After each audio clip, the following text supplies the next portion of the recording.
ખેડાના નડિયાદની ભારત સરકારના એનટી બોર્ડના સભ્ય ભરત પટનીએ મુલાકાત લીધી હતી. શહેરના સર્કિટ હાઉસમાં ભરત પટનીએ વિચરિતી વિમુક્ત જાતિના નાગરિકોને પ્રબુદ્ધ માણસો સાથે ચર્ચા વિચારણા કરી હતી.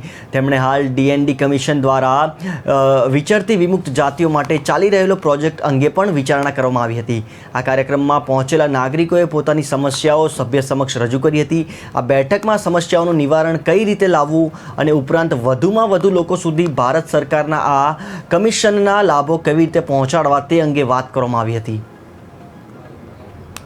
આજનો ખેડા જિલ્લાનો જે પ્રવાસ થયો એમાં અમારા વેલફેર બોર્ડની જે સ્કીમો છે એ સ્કીમોની મેં માહિતી આપી, પ્લસ આમના જે વ્યક્તિગત જે પ્રશ્નો મેં સાંભળ્યા, જે આવાસના જે પ્રશ્નો સાંભળ્યા, જાતિ પ્રમાણપત્રોની જે તકલીફો છે, રાશન કાર્ડની જે તકલીફો છે, આ સરકારી તંત્ર માનવીય સંવેદના સાથે આ બધા એમાં રસ લે.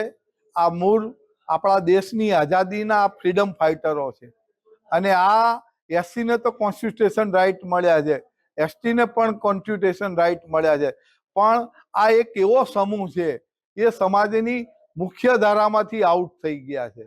તો આ લોકો કેમ કરીને સરકારની તમામ યોજનાઓ કાગજ ઉપર ના રહે અને જમીન ઉપર ઉતરે, આના માટે નો જે આ મારો જે પ્રવાસ થયો, લોકોની સમસ્યાઓને મેં સાંભળ્યા. મારો જ્યાં પણ પ્રવાસ હોય કલેક્ટરના માણસો હાજર રહેવા જોઈએ, પણ તે હાજર રહ્યા નથી.